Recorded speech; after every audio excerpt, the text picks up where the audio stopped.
Hello dear, कैसे हैं आप सभी लोग। मुझे उम्मीद है कि आप लोग बहुत अच्छे से होंगे। तो चलिए दिन न करते हुए वीडियो को शुरू करते हैं। वीडियो को शुरू करने से पहले अगर आप इस चैनल पर पहली बार आ रहे हैं तो चैनल को सब्सक्राइब करें और बेल आइकन को दबाना ना भूलें। तो चलिए वीडियो को शुरू करते हैं। यहाँ पर देखेंगे वर्क एंड टाइम का इससे पहले आप लोगों को सवाल बताया गया है। फिलहाल उसी तरह के सवाल को यहाँ पर कुछ और इंटरेस्टिंग तरीके से हम आप लोगों को यहाँ पे बताएंगे कि कैसे एकदम आसानी से इस तरह के सवाल को आप सॉल्व करोगे। तो चलिए यहाँ पर पहला देखेंगे। पहला जो प्रश्न है यहाँ पर कह रहा है, यदि एक कार्य को करने में 12 मजदूर को 12 दिन लगते हैं। कोई काम है जिसको 12 मजदूर जो है उसको करने में कितना टाइम लेते हैं, 12 दिन लगते हैं। तो 8 मजदूर उसी समान काम को ही कुल कितने दिनों में पूरा करेंगे या कितना दिन लेंगे, ठीक है ना।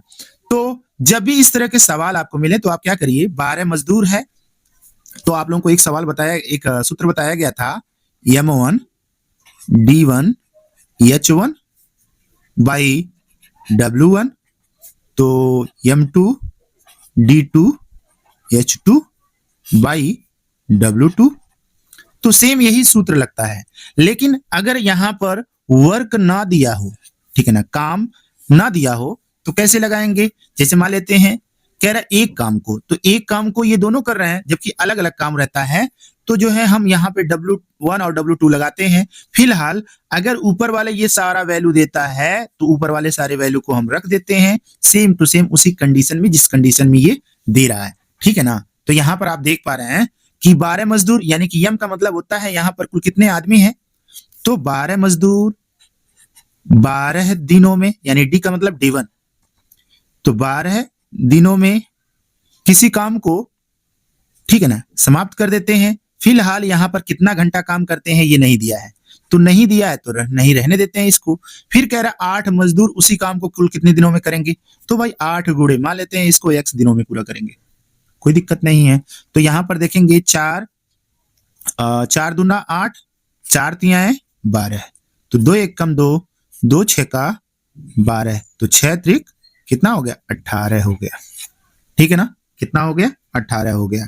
यानी कि 8 मजदूर उस काम को कितने दिनों में करेंगे, 18 दिनों में करेंगे। क्यों, क्योंकि यहाँ पे कह रहा है कि 12 मजदूर किसी काम को 12 दिनों में करते हैं, ठीक है ना।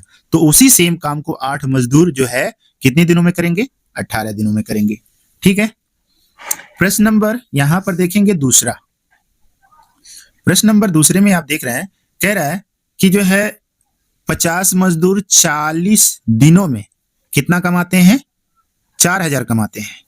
तो आपका यहाँ पे कह रहा है कि 40 मजदूर कितने दिनों में 8000 रुपया कमाएंगे, ठीक है ना।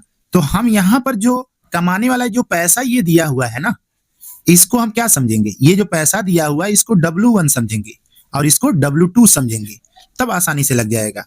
तो कह रहा है 50 मजदूर जो है ना 40 दिनों में, यानी कि 50 मजदूर 40 दिनों में कितना रुपया कमाते हैं, 4000 रुपया कमाते हैं। तो 4000 कर लीजिए, ठीक है। फिर कह रहा है 40 मजदूर, तो 40 मजदूर कितने दिनों में, x दिनों में कितना कमाएंगे, 8000 कमाएंगे, ठीक है ना। तो आप देखेंगे यहाँ पर जो है 3 जीरो से ये 3 जीरो खत्म कर दीजिए, 4 एक कम 4, 4 दूना 8, 2 हो गया, ठीक है ना। हाई देखिए 40 से ये पूरा 40 खत्म हो गया। यहाँ पर देखिए ये इसमें इसका गुणा हो जाएगा, कितना हो जाएगा, 100, यानी कि x बराबर कितना निकल गया, 100। कितने दिनों में समाप्त कर देंगे भाई, सॉरी कितना दिन में ये जो है 8000 रुपया कमा लेंगे, तो 100 दिन आ जाएगा आंसर, ठीक है। तो इस तरह से हम सवाल लगाते हैं। सवाल अलग नहीं है, सवाल सेम है, उसी सिचुएशन पर ही लगता है, उसी कंडीशन पर लगता है। अब आ जाते हैं तीसरे सवाल पर। तीसरा सवाल कह रहा है कि 12 आदमी 60 किग्रा चावल को जो है 15 दिनों में खाकर खत्म कर देते हैं। तो कह रहा है 20 आदमी 80 किलो चावल को कितने दिनों में खाकर खत्म करेंगे। तो भाई ये जब चावल का मैटर आ जाए, इस तरह का राशन से संबंधित आ जाए, तो सेम वही चीज लगाते हैं। क्या भाई, 12 गुणे यहां पर 12 गुणे 15 कितना हो गया, 60 किलो। कह रहा 20 आदमी 80 किलो को कितने दिनों में खाएंगे, तो 20 आदमी x मान लेते हैं और कितना किलो, 80 किलो। देखिए उसमें पैसा दिया हुआ था, यहाँ पर किग्रा दिया है, तो क्या करेंगे, सेम सिचुएशन ही उसमें क्रिएट होगा, अलग से हमें कुछ करने की यहाँ पे आवश्यकता नहीं है। तो हम क्या करेंगे, अब इस सवाल को ऐसे ही सेम लगाएंगे। क्या कह रहा है कि 12 आदमी 60 किलो चावल को 15 दिनों में खा लेते हैं, तो 12 गुणे 15/60। फिर कहता है 20 आदमी 80 किलो चावल को कुल कितने दिनों में खा के खत्म करेंगे, तो x दिनों में खा के खत्म करेंगे। तो हम यहाँ पर देखें तो यहाँ पर हमारा क्या हो रहा है, देखिए यहाँ पर 0 से ये 0 खत्म कर लीजिए, ठीक है ना। अब 0 से 0 खत्म हो गया, 2 1 कम 2, 2 चौको 8।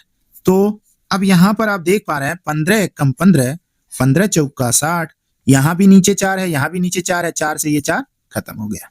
कितना बचा है भाई, 12 बराबर कितना, x के। इससे क्या समझ में आया कि जो है 20 आदमी जो है 80 किलो चावल को कितने दिनों में खा के खत्म करेंगे, 12 दिनों में खा के ये खत्म कर देंगे, ठीक है ना। तो ये वर्क एंड टाइम का ये सवाल है, ठीक है ना।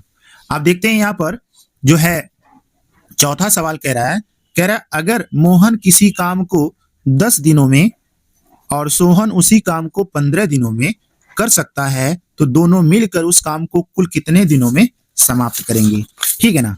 तो घबराने की एकदम जरूरत नहीं है। यहाँ पे करना क्या है, यहाँ पर करेंगे कैसे इस सवाल को, देखिए, ठीक है ना। ये सबसे पहले इसको हम करेंगे कैसे, देखिए इसका आसान तरीका ये है कि क्या कर रहा है मोहन, यम इसको समझ लीजिए, सोहन को यस समझ लीजिए। अब करना क्या है, मोहन और सोहन की बात हो रही है, तो मोहन और सोहन को कुछ इस तरह से जो है, यहाँ पर मोहन कितने दिन में करता है, 10 दिन, सोहन उसको कितने दिनों में करता है, 15 दिन। इन दोनों का एलसीएम निकाल लीजिए, ठीक है ना। तो इन दोनों का एलसीएम क्या होगा, 15 दूना 30, 10 तिया 30, 30 हो जाएगा। अब इसका क्या निकाल लीजिए, कार्य क्षमता निकाल लीजिए। तो 10 तिया 30 तो 3 हो गया, 15 दूना 30 तो कितना हो गया, 2 हो गया। अब क्या करना है आपको, ध्यान से देखिए, ये 3 और 2 कितना हो जाएगा, ये हो जाएगा 5, ठीक है ना। ये जो 5 आ गया है ये टोटल काम है। देखिए जो एलसीएम निकल कर आता है वो कुल कार्य होता है, और ये जो निकल कर आया है ये इसकी क्षमता है, और ये कितने दिनों में किए हैं, ये दिनों का संख्या है। तो 5 जो आ गया है वो क्या करेंगे आप, 30 में 5 से भाग देंगे, तो 5 1 कम 5, 5 6 का 30, तो कितना निकल के आ गया, 6, ठीक है ना। तो इस तरह से जो है हम बहुत आसानी से, कितने भी कठिन अगर सवाल होगा इस तरह का, हम बहुत आसानी से इसको लगा लेंगे। तो कौन सा आंसर हमारा सही होगा, आंसर हमारा सही होगा क्या, 6 दिन। कितना होगा, 6 दिन होगा, ठीक है। अगले प्रश्न को देखते हैं। कह रहा है कि ABC, तीसरा जो सवाल है, कह रहा है ABC किसी काम को 10 दिन, 12 दिन, 15 दिनों में करते हैं, तो अगर तीनों मिल जाएं तो कैसे ये कितने दिनों में समाप्त करेंगे। तो मान लेते हैं यहाँ देखिए A है, B है और C है, तो इसको हम समझेंगे 10, इसको 12, इसको 15। इन तीनों का एलसीएम क्या होगा भाई, 10 12 15, तो 10 और 12 15 का एलसीएम कितना होता है, 15 दूना 30, 10 तिया 30, 12 25 60, तो कितना हो जाएगा, 60 हो जाएगा, ठीक है ना। तो ये जो 60 जो होगा ना, ये कुल काम होगा। अब यहाँ पे क्षमता देख लेते हैं इसका, तो 10 6 का 60, 10 का पहाड़ा कितनी बार पढ़ेंगे, 60 होगा, 10 6 का 60, तो ये हो गया 6, 12 25 60, तो ये हो गया 5, और 15 चौका 60, तो 15 चौका 60, ये क्या हो जाएगा, 4 हो जाएगा। तो इसकी कार्य जो क्षमता है ये निकल कर आ गया, इसका 6 निकल कर आया है, इसका 5 निकल कर आया है, इसका 4 निकल कर आया। तो इन सबको क्या करेंगे, हम जोड़ लेंगे, तो 6 4 10, 10 5 15, तो ये कार्य क्षमता कितना आ गया, टोटल 15 आ गया भाई। अब आप देखिए ध्यान से, 60 में अगर हम 60 में 15 से भाग दे दें, तो 15 कम 15, 15 चौका 60, तो कितना निकल कर आ गया, 4 दिन, ठीक है ना। तो यानी कि ABC किसी काम को अगर 10 दिन, 12 दिन और 15 दिनों में काम कर सकते हैं, तो अगर वो तीनों एक साथ में मिल जाते हैं तो कितने दिनों में समाप्त कर देंगे। यहाँ पर ऑप्शन जो है नजर नहीं आ रहा है, तो हम जो है इसमें ऑप्शन बढ़ा देते हैं, कितना दिन हो जाएगा, 15 चौका 60, यानी कि 4 दिन में। कितने दिनों में समाप्त करेंगे, 4 दिनों में समाप्त करेंगे, यही हमारा राइट आंसर होगा। वीडियो आप सभी लोगों को कैसा लगा, उम्मीद करते हैं वीडियो आप सभी लोगों को बहुत अच्छा लगा होगा। Thank you so much, bye bye.